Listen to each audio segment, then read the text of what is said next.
pode sonhar um pouco mais dentro do jogo. Mas não é fácil você ganhar do Atlético lá na Baixada, e esse ponto que o Inter consegue pode estar computado ser bom na rodada seguinte, né? Agora o Inter acho que joga contra o Sport, o Flamengo contra o Bragantino. Isso. Mas eu acho que o Flamengo cresce na hora certa. O Flamengo, em muitos momentos do campeonato, parecia que não queria, né? Como outros clubes também, como São Paulo, o Atlético Mineiro. O Flamengo entrou nessa vibe de, esse ano não é pra mim. A partir do segundo tempo do Grêmio, o Flamengo acho que acorda para a competição e cresce na hora certa, né? Numa reta final, então, agora com 2 pontos de diferença. Mas, gente, o Inter vinha de 9 vitórias seguidas. Ele não ia gabaritar todos os jogos. Exatamente. Não é, Sormani? Aí, pô, a gente passou aqui a semana falando, nossa, esse jogo é complicado pro Inter e tal. Vai lá, empata contra o Furacão, fora. Então, será que é tão ruim assim? Então, aí é que tá, Bruno. Eu tava vendo aqui, desses 9 jogos que o Internacional venceu, 6 foram em casa. 6 foram em Porto Alegre. 6 foram no Beira-Rio. Inclusive o jogo contra o Grêmio. Não tem torcida, mas tem um peso. Você está em casa. Você não viaja. Sim. Você conhece o campo.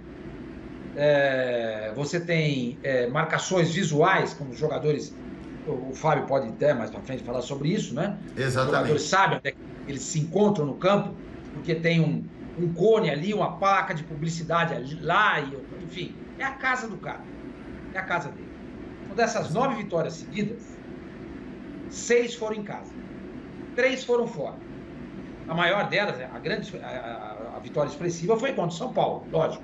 5-1 no Morumbi. Mas ele faz 2-0 no Ceará e Fortaleza, e ele faz tem um jogo contra o Goiás. Não é o Goiás, não. Bahia. 2-1 com o Bahia fora. Então, 2-1 com o Bahia fora, 2-0 com Fortaleza e 5-1 no São Paulo. Então, quer dizer, além de jogar muito em casa, são adversários assim do primeiro nível, à exceção do São Paulo. Aquela foi a grande vitória. E você também fala uma coisa importante, Bruno, que eu concordo. Não dá para gabaritar todos os jogos. Chega uma hora que você vai começar a perder ponto. Sim. Só que o São Paulo, o Flamengo, ele pode, sim senhor, gabaritar até o final do campeonato. Coisa que o Internacional fez. E se isso acontecer, ele é campeão. Ele é campeão. Eu estava vendo aqui os próximos jogos. Internacional vai receber o Sport em Porto Alegre, próxima rodada. É o jogo para vencer. Sim. Esse é um jogo que você tem que ganhar. Esse aí você tem que ganhar. Esse não tem dúvida, né? Não tem jeito. Aí ele vai jogar contra o Vasco. Agora tem alguns momentos. Tem que ganhar. Depois ele vai pegar o Flamengo. Aí esse é o jogo para ele empatar. Bucha. Confronto direto. Sim. Aí é bucha, hein? É por isso que a gente tem que pensar, né? Você tem que pensar. O que significou não ganhar ontem? Claro que não foi um mau resultado, mas poderia ser melhor. Não ganhar ontem significou devolver ao Flamengo a chance de ser campeão com suas próprias forças. Sim. Significou devolver esse moral ao adversário a 2 confrontos do jogo com você, do confronto direto. Então é o que eu falei, é uma aposta, o Abel tá super na dele de fazer essa aposta, até porque o Flamengo tem agora o jogo que ele teve, ou o jogo no Paraná contra o Atlético não é equivalente ao que o Flamengo vai enfrentar em Bragança. É igual, é o mesmo peso. Então ele fez uma aposta, vamos ver se ele ganha. Aí, Sormani, olha só como é que tá, como é que o Flamengo encostou no Internacional nas chances. Completando aquela conta, então, que você estava fazendo ali, das vitórias que o Inter tem que fazer, Sormani. Então, aquilo que eu estava falando, né? O Inter pega o Sport em casa, o Vasco fora, esses 2 jogos ele tem que ganhar. Pega o Flamengo no Maracanã, é um jogo que ele tem que, pelo menos, empatar. Ele não pode perder esse jogo. E recebe o Corinthians na última rodada. E também é um time que está ali no meio da tabela. A tabela do Flamengo, veja só, o Flamengo vai jogar com o Red Bull no domingo, 8h30 da noite. O Flamengo tentou passar esse jogo para terça-feira. A CBF disse não. Mas não foi a CBF que disse não. Quem disse não foi a televisão. Não. Foi a televisão. Vai. Televisão quem manda no campeonato. Não tem jogo no domingo, né? Exatamente.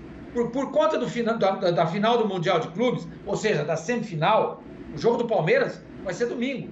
Eu acho que é 3 horas da tarde, né? Uma coisa assim. dizer, 3 da tarde. Você acha que a Globo, que está passando o Campeonato Brasileiro, aliás, a Globo fez como o Corinthians, né? Não fez a Libertadores e foi para o Mundial. Então, a Globo que está fazendo Fala isso, irmão. Ele está te provocando, Fábio Luciano. Não ele está te provocando porque você ganhou esse título, hein? Isso aí foi pra você, viu, Luciano? Vocês não passaram pela Libertadores. Foi pra você, viu? Mas vamos lá, segue. Deixa pra lá. Então, vocês acham que a Globo vai mostrar esse jogo 3 horas da tarde? Vai passar algum jogo? Não. O que ela fez? Ela tem um jogo só no domingo, que é Flamengo e Red Bull, às 8h30 da noite. A Globo tá errado? Claro que não. Isso. Está pensando no problema dela. O erro daí está na CBF, que aceita e permite esse tipo de coisa. Eu sempre cito aqui como exemplo o caso da NBA. Não tem jogo nos Estados Unidos da NBA que comece depois de 8h10 da noite, horário local. Não tem. Tem que comprar a televisão, tem que se adequar a isso. Mas eu tenho uma novela para passar. Então, amigo, não interessa. Não interessa. O jogo, o horário mais tarde, é 8h10 da noite. Quase todos começam às 7h e 7h30. Entendeu? Então, vai dizer, o Flamengo está querendo passar esse jogo, não conseguiu. Porque está dizendo que está jogando no intervalo a cada 3 dias, e isso, por exemplo, não vai acontecer com o Internacional. Sim. Além do Red Bull, pega o Corinthians em casa, Internacional em casa e o São Paulo fora. O São Paulo que já vai estar sem o Brenner. E São Paulo é esse que o Flamengo vai enfrentar. E São Paulo é esse que o Flamengo vai enfrentar. Mas até...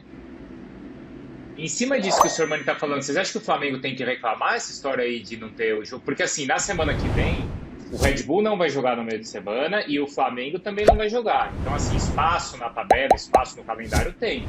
Só que não é, nesse momento, né, Facincani, não é uma questão, prestem bem atenção, não é uma questão de calendário, é uma questão de grade de televisão. O Flamengo tem que reclamar? Ficar bravo, Facincani? Sim, eu sou favorável ao seguinte, da sensibilidade e do bom senso. Nesse final, faltando 3, 4 jogos, que todas as equipes que estejam brigando matematicamente se você pagasse a conta, você escolheu o que era melhor para você. Mas, ô Bruno, é o seguinte, claro, pensando pela televisão, é lógico que eu quero um time que me dê audiência naquele momento para brigar de frente com o jogo do Palmeiras, com outras situações. É lógico que eu preciso equalizar minha grade. Agora, pensando como CBF, entidade esportiva, bom senso, que as equipes que estejam nas últimas 3, 4 rodadas brigando efetivamente pelo título, joguem no mesmo horário. Para não dar problema, no mesmo dia e no mesmo horário. Você resolve. Você coloca outro jogo e a gente tem inúmeras equipes que são tradicionais aqui no Brasil e que talvez puxem uma boa audiência. O Vasco hoje puxa uma boa audiência. Tem uma torcida enorme. Tá brigando por um objetivo que é se livrar matematicamente de um rebaixamento. Existe um apelo de uma torcida que vai estar assistindo. Por que não o Vasco, né? Não possa jogar no final de semana e o Flamengo, o Inter, o Atlético Mineiro joguem todos eles no mesmo horário. Se são as 3 equipes brigando pelo título, pra que gerar uma confusão desnecessária?